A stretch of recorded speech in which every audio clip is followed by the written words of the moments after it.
Russula cyanoxantha is a colorful woodland mushroom from the Russulaceae family. Known for its cap, which can range from violet and blue to greenish or gray, it's one of the most variable-looking brittle gills in the forest. Appearing from summer into autumn, it's especially valued for one unusual feature: its flexible gills, something rare among Russulas. Popular with mushroom foragers across Europe, it stands out not only for its appearance, but also for how reliable it can be, once you know what to look for. Russula cyanoxantha is considered an edible mushroom and is widely regarded as one of the best edible species within the Russula genus. It has a mild taste and is generally well tolerated when properly identified and cooked, which is one reason it has remained a popular choice among foragers in many parts of Europe. Its flavor is delicate, slightly nutty, and earthy without being overpowering, making it easy to pair with a wide range of ingredients. The flesh stays relatively firm during cooking while remaining tender, giving it a pleasant texture that works well in both simple and more elaborate dishes. In the kitchen, it's commonly sautéed with butter, garlic, or herbs, but it can also be added to omelets, risottos, soups, or pasta dishes where its flavor blends in without dominating the dish. Because of its mild character, it's often used alongside other seasonal mushrooms as part of mixed mushroom recipes. Before cooking, it should be cleaned carefully to remove forest debris, soil, or leaf litter, especially around the cap and between the gills. A soft brush or quick rinse is usually enough, followed by drying before it goes into the pan. It can also be preserved by drying, although it's more often enjoyed fresh due to its texture. Some foragers also freeze it after lightly cooking it first, allowing it to keep much of its quality for later use. Russula cyanoxantha can be identified by a combination of cap color, gill structure, and brittle but compact flesh. The cap is usually 5 to 15 centimeters wide and starts convex when young, gradually flattening with age, sometimes developing a shallow depression in the center. Its surface often appears slightly shiny or matte depending on moisture and weather conditions, and the margin may become faintly lined as the mushroom matures. One of the most useful identifying features is found underneath the cap. Unlike many other Russula species, the gills are unusually soft and flexible, bending under pressure rather than snapping easily. They are crowded, broad, and typically white to creamy white, sometimes becoming slightly darker with age. The stem is usually white, cylindrical, and firm, often measuring 4 to 10 centimeters in length and around 1.5 to 3 centimeters thick. It may narrow slightly toward the base or remain evenly shaped throughout. The surface is generally dry and smooth, while the interior stays dense when young before becoming softer in older specimens. The flesh is white and typically does not change color noticeably when cut or bruised. Like many Russulas, it breaks with a crisp, chalk-like snap, especially in the stem. Spore print color is another useful feature in conformation and is usually white to pale cream. When identifying Russula cyanoxantha, one of the main challenges is separating it from other Russula species, many of which can look similar at first glance. Cap color alone is not enough, since many brittle gills share overlapping shades of purple, green, blue, or gray. The flexibility of the gills is often the most reliable field characteristic. In many other Russulas, the gills are brittle and fracture easily when touched, while in Russula cyanoxantha they tend to feel softer and more pliable.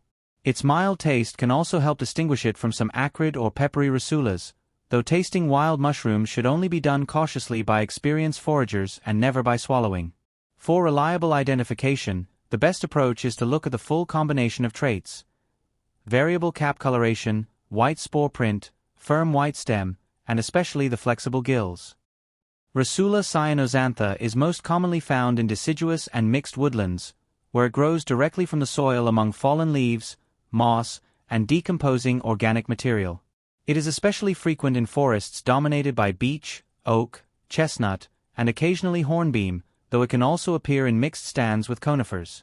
This species forms mycorrhizal associations with nearby trees, exchanging nutrients through the root system and playing an important role in the forest ecosystem. Because of this relationship, it tends to return to the same woodland areas year after year when conditions remain favorable. It prefers humus-rich, well-drained soils with consistent moisture, especially in shaded woodland environments where the ground stays cool through the warmer months. It is often encountered along forest paths, slopes, woodland edges, or in small clearings where leaf litter has accumulated over time. Weather plays a major role in fruiting. Warm temperatures combined with periods of rainfall often trigger new growth, especially after summer storms followed by humid conditions. Russula cyanoxantha is widely distributed across Europe and is considered common in many regions, but it can also be found in parts of Asia and North America wherever suitable woodland habitat is present. Russula cyanoxantha typically appears from late summer into autumn, with peak fruiting depending heavily on rainfall patterns rather than a strict seasonal window. It often emerges after periods of consistent rain followed by mild, stable temperatures that keep the forest floor moist. This species generally develops best in moderate conditions, with daytime temperatures roughly in the range of 15 degrees Celsius to 25 degrees Celsius, while cooler nights help maintain the humidity needed for fruiting bodies to form. Extended dry periods can significantly reduce its appearance, while overly saturated soil may slow or completely suppress growth. Microhabitats also play an important role. Shaded woodland areas, especially those with dense canopy cover, often provide the most consistent results, as they reduce evaporation and keep ground temperatures stable.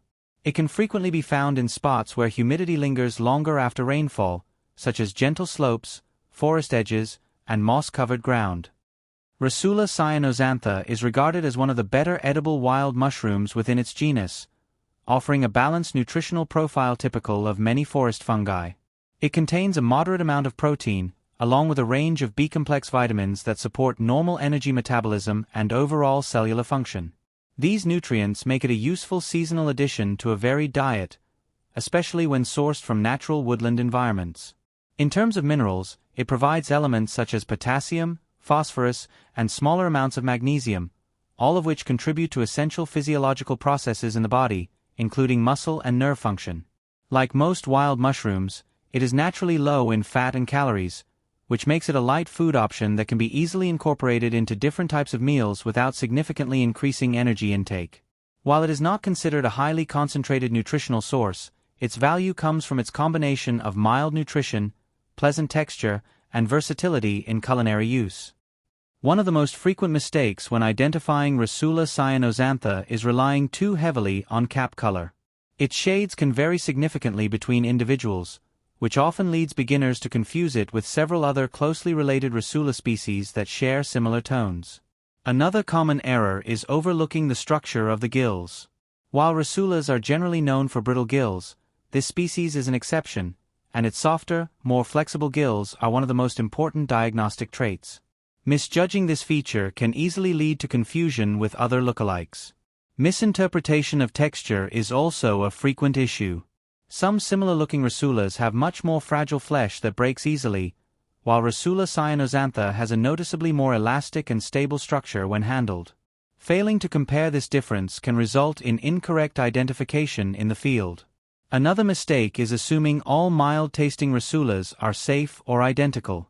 While this species is generally considered a good edible, proper identification should never rely on taste alone, since several similar species may look harmless but differ significantly in quality or edibility. And that's everything for Russula cyanoxantha. If you enjoyed this video or found it helpful, consider liking and subscribing.